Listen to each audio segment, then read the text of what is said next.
Michael Chin had been working as Emma Hartford's assistant for 3 years now. At 52, he'd rebuilt his life after his wife passed away, raising their daughter alone while keeping his career steady. Emma, at 48, ran the marketing firm with grace and intelligence that he deeply admired.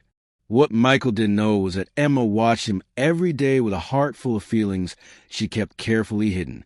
She saw how he remembered everyone's birthdays, how he stayed late to help colleagues, how he spoke about his daughter with such tender pride. But she was his boss, and he was widowed, and the distance between them felt impossibly wide. On a rainy Thursday evening, Emma had agreed to meet someone from a dating app. She'd been lonely for years, and her sister had finally convinced her to try. Michael had noticed she left early, which was unusual, and she'd seemed nervous. 2 hours later, his phone rang. "Michael?" Emma's voice was shaky. "I'm so sorry to bother you, but could you possibly come pick me up? The date went badly, and he won't leave me alone. I'm at Riverside Bistro." Michael grabbed his keys without hesitation. "I'll be there in 10 minutes. Stay inside where people can see you." When he arrived, he found Emma standing near the hostess stand, looking relieved but shaken. A man in an expensive suit was hovering too close, his voice loud and irritated. "Come on, Emma. Don't be dramatic. One more drink won't hurt." She said no. Michael's voice was calm, but firm as he stepped between them. "The lady is leaving now." The man sized him up with contempt. "And who are you, her father?" "I'm someone who respects her answer." Michael placed a gentle hand on Emma's shoulder. "Ready to go?" As they walked to his car, Emma was quiet. Once inside, she finally spoke, her voice breaking slightly. "Thank you, Michael. I felt so foolish sitting there while he got more aggressive.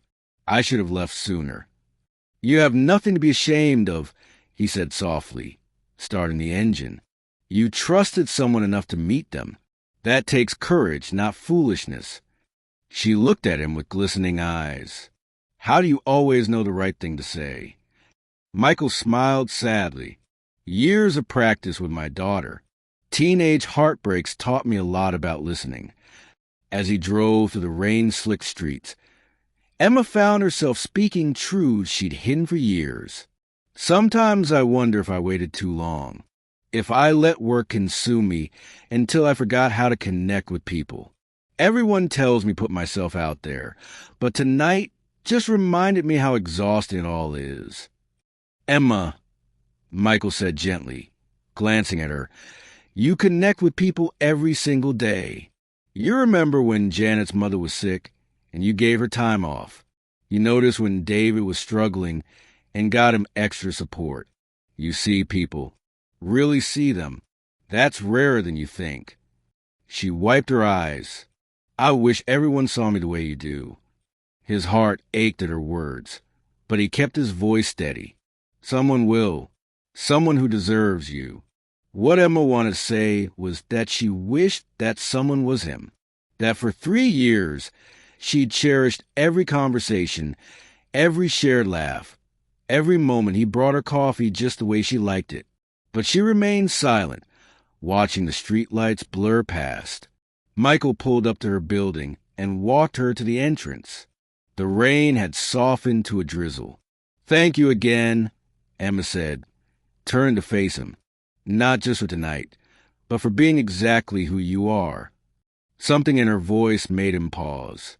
In the glow of the entrance lights, he really looked at her. The vulnerability in her eyes, the way she held his gaze just a moment too long. "Emma," he began carefully, "can I ask you something that might be completely inappropriate?" She held her breath. "Yes." "That date tonight, was it something you really wanted, or something you felt you should do?" She considered lying, then decided she was tired of hiding. "I was trying to stop waiting for something impossible." "What's impossible?" Her voice was barely a whisper. "Falling for someone I work with. Someone who's been through so much loss." someone who might never see me as anything more than his boss. Michael's eyes widened as understanding dawned. The pieces fell into place. 3 years of lingering glances he'd dismissed. Conversations that went deeper than necessary. The way she smiled differently at him. "Emma," he said, his voice rough with emotion, "I stopped seeing you as just my boss about 2 years ago. I just never imagined you could feel the same way."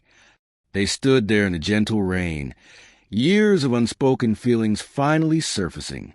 "I've loved you quietly for so long," Emma admitted.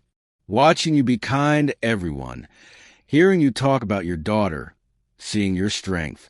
I never said anything because I didn't want to make you uncomfortable or abuse my position." Michael reached out and gently took her hand. "You could never make me uncomfortable. You made coming to work feel like coming home.